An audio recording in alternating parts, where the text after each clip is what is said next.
आज frankly speaking में हमारे साथ बहुत ही खास मेहमान जुड़ रहे हैं। वो मेहमान जिन्हें कल एक बड़ी सी जप्फी मिली थी प्रधानमंत्री नरेंद्र मोदी से। चिराग पासवान जी, आपका टाइम्स नाउ और टाइम्स नाउ नव भारत के स्टूडियो में बहुत स्वागत है। थैंक यू नविका जी। ये जप्फी में क्या हुआ था? कान में कोई बात हुई थी? कान में कोई बात नहीं, सिर्फ हालचाल का उन्होंने जिक्र किया। बट हाँ, मेरे लिए यकीनन एक खूबसूरत लम्हा था ये। और ये लम्हा खास इसलिए भी था मेरे लिए कि जिस तरीके से, मतलब मेरे प्रधानमंत्री को मैंने इससे पहले कभी नहीं देखा इतना अफेक्शन शो करते हुए। उनके मन में सबके लिए प्यार है, आदर है, सम्मान है, और मैंने समय समय पर उसको महसूस भी किया। बट फिजिकली उसको ऐसे इमोट करना मैंने कभी नहीं देखा प्रधानमंत्री जी के लिए। मेरे लिए भी वो थोड़ा सा एक आई वाज टेकन अबैक कि how to react to this. And जैसे उन्होंने मेरे गालों को सहलाया, मेरा सर अपने कंधे पे रखा, जब भी, and it was a tight hug. And but हाँ, मतलब मेरे लिए वो बहुत स्पेशल मोमेंट है। तो आपके गालों को जिस तरह पकड़ा, it was a very touching moment. What's behind this? What's the chemistry? इसकी स्टोरी क्या है? क्योंकि कुछ लोग कह रहे थे कि आप नाराज होकर निकले थे एनडीए से 3 साल पहले। उस वक्त आपने बिहार सरकार और बिहार की बीजेपी की लीडरशिप पे भी टिप्पणियां की थी कि यहाँ कोई विजन नहीं है, कोई लीडरशिप नहीं है। उसके बाद उन्होंने बुलाया, आप चले आए। इतना सरल तो नहीं होगा सब कुछ। देखिए, इन तमाम परिस्थितियों में एक चीज़ कांस्टेंट रही कि मैं इनके साथ रहा, इनके अलग रहा, बट प्रधानमंत्री जी के बारे में मैंने कभी कोई शब्द, कोई टिप्पणी नहीं की। और बल्कि कई बार मेरे ऊपर ये आरोप लगाया जाता था कि भाई आप बोलते क्यों नहीं। कोई लोग बोलते थे कि भाजपा ने ये किया आपके साथ, भाजपा ने वैसा किया, ये पार्टी, परिवार, घर, तमाम चीज़ें, बट आप क्यों नहीं बोलते भाई उनके बारे में। मैं इसीलिए नहीं बोलता था क्योंकि ये मेरा रिश्ता मेरे प्रधानमंत्री जी के साथ शायद आज पब्लिक डोमेन में इतना खुल के आया, बट वो रिश्ता हमेशा से मैंने महसूस किया है और रहा है। नविका जी, मेरे प्रधानमंत्री मेरे साथ मेरे जीवन के सबसे कठिन दौर में मेरे साथ खड़े रहे। जब मेरे पिता अस्पताल में थे तो दिन में 2-2 बार डायरेक्टली खुद फ़ोन करना मेरे मोबाइल नंबर पर, और फ़ोन कर ना सिर्फ पापा का हालचाल जानना बल्कि डॉक्टर से कंसल्ट कर मुझे बताना कि डॉक्टर्स ऐसा ऐसा कह रहे हैं। उस लेवल का कंसर्न और उस लेवल का प्रेजेंस उनका मेरे परिवार के साथ रहा, तो मैं भूल नहीं सकता उन दिनों को। और मैं बहुत बड़ा नाशुक्रा होता कि अगर मैं गठबंधन से अलग होते ही मैं सीधा बोलने लगता कि अच्छा प्रधानमंत्री ने ये किया वो किया, जो मैंने कभी नहीं रखा। उस रिश्ते की मर्यादा हमेशा मेरे प्रधानमंत्री ने भी रखी, मैंने भी रखी, और सिर्फ उस रिश्ते की एक झलक कल हम लोग को देखने को मिली। कुछ बातचीत भी हुई प्रधानमंत्री जी के साथ? 38 पार्टियां इकट्ठे एनडीए में मिल रही थी। कोई खास बातचीत ऐसी नहीं, गठबंधन को लेकर जरूर एक लंबी चर्चा हुई क्योंकि तमाम घटक दल एक साथ एनडीए के 25 साल के कार्यक्रम में हम लोग थे, और 2024 को लेकर रणनीतियां तैयार हुई। तमाम घटक दलों ने अपने अपने सुझाव, कैसे एनडीए को मजबूत और सशक्त किया जाए और संगठित किया जाए, उसको लेकर हम लोगों ने चर्चा की। प्रधानमंत्री जी ने अपना मार्गदर्शन दिया 2024 के बारे में, उन्होंने अपना रोड मैप हम लोग के साथ उन्होंने शेयर किया। बिसाइड्स दैट बस यही बातचीत, और कुछ नहीं। No one to one? No one to one. As I told you, जब when he hugged me, he just asked me how are you, and I said sir बस आपका आशीर्वाद है। अच्छा। बहुत से लोग कहते हैं कि कहीं ना कहीं बीजेपी एक दल के नाते 2 बार मेजॉरिटी में आई तो भूल गई कि साथियों को साथ रखना है। और अब क्योंकि दूसरी तरफ 26 पार्टियां हैं जो आज का नया इंडिया अलायंस है उसमें, तो ये एक कंपेटिटिव पॉलिटिक्स के तहत एनडीए की बैठक रखी गई, 38 पार्टियां बुलाई गई। मैं पूछना चाहती हूं, आपको क्या लगता है, क्या ये अपॉर्चुनिस्टिक पॉलिटिक्स है जिसमें नंबर गेम इंपॉर्टेंट? नहीं, बिल्कुल भी नहीं। मुझे लगता है गठबंधन धर्म की ये परंपरा ही रही है।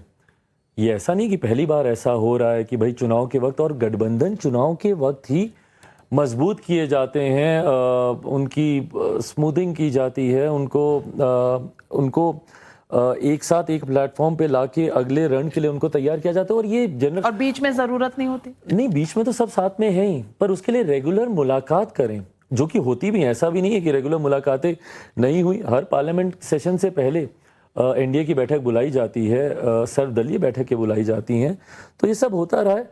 और जो लोग ये बोल रहे हैं वो खुद क्या कर रहे हैं, उनको भी तो अब याद आ रही है ना। अब वो यूपीए बोलें, महागठबंधन बोलें, या अब जो उन्होंने, अब मुझे इस नाम से बहुत एतराज़ है, इंडिया नाम को मैं नहीं मानता कि मेरे देश के नाम को अपने राजनीतिक स्वार्थ के लिए इस्तेमाल किया जाना चाहिए। मेरे देश का नाम मेरा स्वाभिमान है, मेरा अभिमान है। आप उसको अपने राजनीतिक लाभ के लिए गठबंधन का नाम आप मेरे देश का नाम पे आप नहीं रख सकते। बट बहरहाल that is a separate issue. But के चुनाव के दौरान आप कह पाएंगे कि एनडीए ने इंडिया को हरा दिया? हाँ, आप कैसे बोलेंगे बताइए?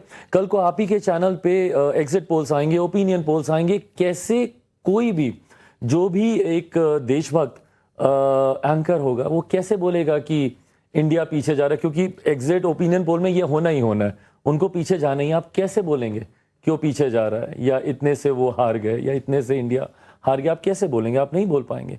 ये गलत है। देश के नाम का आप इस्तेमाल ऐसे नहीं कर सकते हैं। मैं आपसे ये भी पूछना चाहती हूँ, आपने बहुत से कलावे पहने हुए हैं, एक पीले रंग का, एक काले रंग का, एक लाल रंग का, एक गुलाबी रंग का। बहुत पूजा पाठ की थी, बड़े व्रत रखे थे एनडीए में वापस आने के लिए। I've always been दिखा दीजिए। I'm more of a spiritual person, also religious, but I'm a very very spiritual person. मैं मानता हूँ, और ये मेरी व्यक्तिगत आस्था का विषय है। बहुत ज़्यादा पब्लिक डोमेन में मैं चर्चा इसके बारे में करता नहीं, बट हाँ, मैं मानता हूँ। मेरा आस्था विश्वास और कुछ करे नहीं रखे, आपको ग्राउंडेड रखती है, कठिन परिस्थितियों में आपके विश्वास को बांधे रखती है। And last 2 years were really difficult for me after my papa. After him life was just not easy, it was very very difficult. तो ऐसे समय में आस्था आपको बांधे रखती है, आपके विश्वास को बरकरार रखती है, तो दैट हेल्प्स। मैं पूछना चाहती हूँ कि आपके पापा रामविलास पासवान जी को मैं कम से कम खुद कई दशकों से संसद में देखती आई हूँ, और उन्हें मौसम वैज्ञानिक कहा जाता था। He was the weatherman. कहीं ना कहीं वो एनडीए में थे वाजपेयी जी के साथ, फिर यूपीए में थे, फिर वापस एनडीए में थे। मैं पूछना चाहती हूँ कि आप जो अब एनडीए में आए हैं, तो क्या आपको विरासत में ये वेदरमैन, मौसम वैज्ञानिक की जो एक ख्याति है, ये मिली हुई है? उन्हीं का अंश हूँ। तो कुछ गुण तो आए होंगे, बट ये मौसम को भांप के नहीं, अपने सिद्धांतों पे अडिग रहते हुए, जब मैं 2020 में अलग भी हुआ, उस वक्त भी मैंने कोई दूसरा गठबंधन ज्वाइन नहीं किया, या उस वक्त भी किसी दूसरे गठबंधन के तहत मैंने कोई चुनाव नहीं लड़ा। जितने भी उपचुनाव हुए हों, या फॉर दैट मैटर इवन 2020 का जो बिहार विधानसभा का चुनाव था, मैंने अकेले लड़ना स्वीकार किया, पर किसी गठबंधन के साथ मैं नहीं गया। और उस वक्त भी भाजपा से मैं अलग नहीं हुआ था। एंड हाँ, लिटरली मैं कह सकता हूँ कि मैं भाजपा, क्योंकि मैंने भाजपा के सामने प्रत्याशी भी नहीं उतारे थे। मैं पूछना चाहती हूँ कि नीतीश कुमार जी के साथ कोई व्यक्तिगत मतभेद, या सिर्फ आप नरेंद्र मोदी के हनुमान का रूप धारण करके उनके साथ रहना? नहीं, एब्सोल्युटली नॉट। कोई व्यक्तिगत मतभेद मेरे किसी के भी साथ नहीं है, और मैं इसमें मैं मानता भी नहीं हूँ कि व्यक्तिगत मतभेद होने चाहिए। राजनीति अपनी जगह है, व्यक्तिगत परिचय अपनी जगह है, और इसीलिए मेरे मुख्यमंत्री मुझे जब भी जहाँ भी मिलते हैं, मैं पहुँच होकर उनका आशीर्वाद लेता हूँ। मेरे पिता के समकक्ष रहे हैं, तो मैं उनसे व्यक्तिगत मुलाकातों में उनको वो सम्मान देता हूँ। तो डेफिनेटली कोई पर्सनल इश्यूज नहीं है, बट हाँ, मैं उनकी नीतियों का विरोधी हूँ। मैं मानता हूँ नाविका जी कि बिहार को बर्बाद करने में और बर्बादी की कगार पे पहुंचाने में सबसे बड़ा हाथ मेरे मुख्यमंत्री का ही रहा। 2005 में मुख्यमंत्री ने कहा था कि मेरा सपना है कि मैं जितने पलायन करके गए हुए लोग हैं उन सबको मैं बिहार वापस लेकर आऊं। जो मुख्यमंत्री 18 साल में अपना सपना पूरा नहीं कर पाए, वो बिहारियों का सपना क्या पूरा करेंगे? आज की तारीख में बिहार में बढ़ता अपराध हो, बढ़ता भ्रष्टाचार हो, या आए दिन वहाँ पे जिस तरीके से हत्याएं हो रही हैं, इन सब के जिम्मेदार मुख्यमंत्री नहीं तो और कौन है? तो मैं मानता हूँ कि मेरे मुख्यमंत्री उसके लिए जिम्मेदार रहे, और इसीलिए मैं उनकी नीतियों से कभी सहमत नहीं रहा, and that's why I can't work with them. आज भी आप उनसे पूछें, उनके पास कोई विजन ही नहीं है बिहार को लेकर। उनके पास विजन है, उन्होंने खड़ा किया है एक पूरा गठबंधन, आप कैसे कह सकते हैं विजन नहीं है? अपनी व्यक्तिगत महत्वाकांक्षाओं को पूरा करने के लिए। ये I don't know what is the word to be use, jealousy, I don't know अगर इज द राइट वर्ड और नॉट, बट ये ईर्ष्या उनको रही है मौजूदा प्रधानमंत्री से कि भाई वो भी तो 3 बार के मुख्यमंत्री, जब वो देश के प्रधानमंत्री बन सकते हैं तो मैं देश का प्रधानमंत्री क्यों नहीं बन सकता? मैं एक प्रोपोजिशन दे रही हूँ, आप इसलिए भी इंडिया में नहीं जा सकते थे जो नया अलायंस है। No see, how do you say this? आप इंडिया में नहीं जा सकते थे, it doesn't sound correct, right? अच्छा, आप ये विपक्षी अलायंस में नहीं जा सकते थे क्योंकि वहां पे पहले ही कई युवराज हैं, तेजस्वी जी हैं, राहुल गांधी जी हैं। Am I one of the Yuvraj, you want to say? तो अगर परिवार पर एनडीए प्रहार करता है तो परिवार से तो फिर आप भी हैं।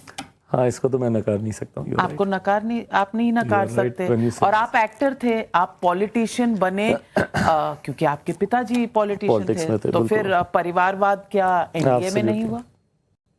परिवारवाद है भाई, अब इसको, ये परिवारवाद तो है, इसको आप कैसे नकार सकते हैं? तो फिर एनडीए में डबल स्पीक है परिवारवाद पे? Well, I am no one to comment on that because I am the outcome of the same. तो मैं तो, I am the last one to comment anything on that. But मैं ईमानदारी से इस बात को मानता हूँ, eventually everything boils down to your potential, आपकी काबिलियत। एक बड़े माता पिता का सुपुत्र या सुपुत्री होना आपका सौभाग्य हो सकता है, आपकी काबिलियत नहीं। सौभाग्य से आपको मौका मिल सकता है, बट वहाँ पे बने रहना और अपनी एक अलग मुकाम को हासिल करने के लिए आपके अंदर वो काबिलियत का होना ज़रूरी है। सिर्फ एक बड़े परिवार से आने से ही सब कुछ हो जाता तो नाविका जी, मुझे लगता है पूर्व में जितने भी प्रधानमंत्री राष्ट्रपति रहे उन सबके बच्चे आज की तारीख में कहीं ना कहीं बड़े नेता ही होने चाहिए।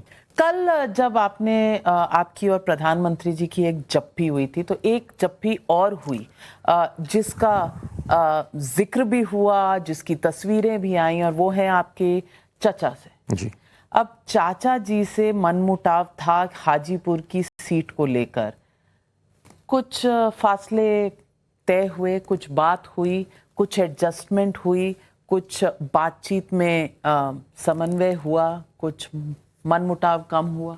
Nothing that I am aware of, मतलब मेरी जानकारी में ऐसा कुछ नहीं। वो फिर वैसे ही एक लम्हों में से था जब चाचा जी वहाँ पे मौजूद थे, और भले वो माने नहीं माने, बट है तो मेरे चाचा ना, इस रिश्ते को तो कोई नकार नहीं सकता। भले वो बोलते हैं कि चिराग पासवान कौन है मैं नहीं जानता, या उसके मेरे खून में फ़र्क है, भले वो ये सारी बातें कहें, but at the end of the day मेरे पिता के जाने के बाद मैंने उन्हीं में ही पिता की छवि देखी थी। और फिर वही संस्कारों की बात है, वो सामने खड़े थे, मैं कैसे नहीं जाता। बचपन से मुझे सिखाया ही गया कि भाई चाचा हैं, जाओ पहुँचो, आशीर्वाद लो।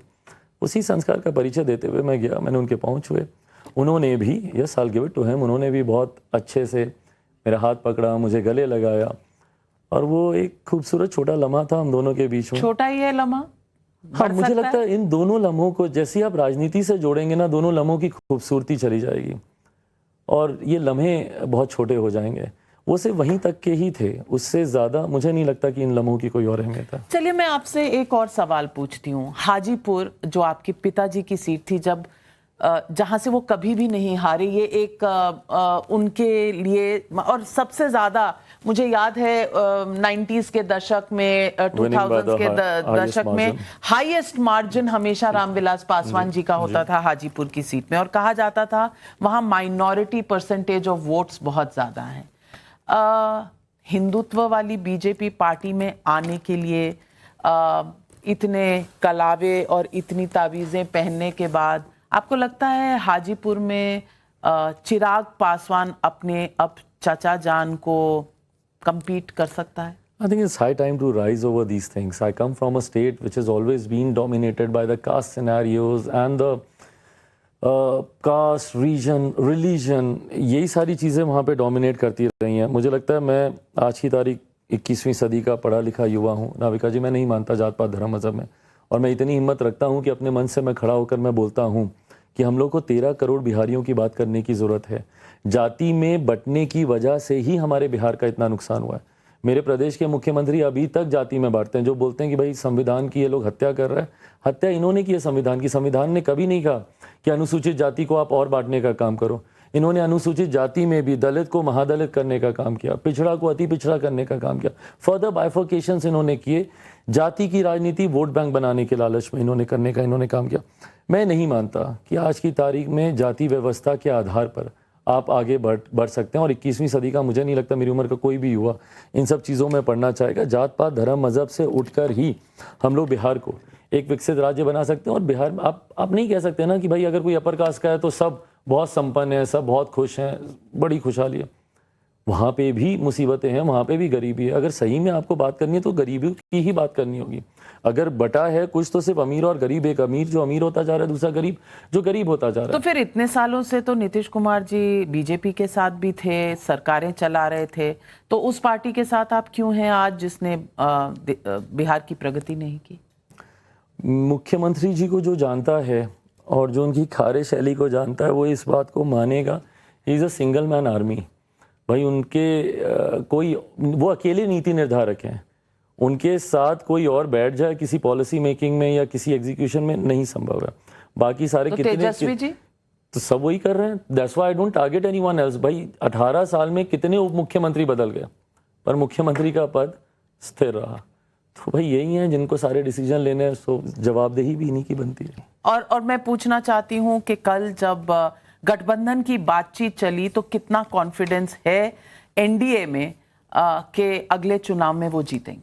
एब्सोल्युटली। और इसमें तो देखिए कोई डाउट ही नहीं है। मैं जब एनडीए का हिस्सा नहीं भी था तब भी मैं यही बोलता था कि भाई प्रधानमंत्री के सामने तो आज की तारीख में कम से कम कोई विकल्प नहीं है।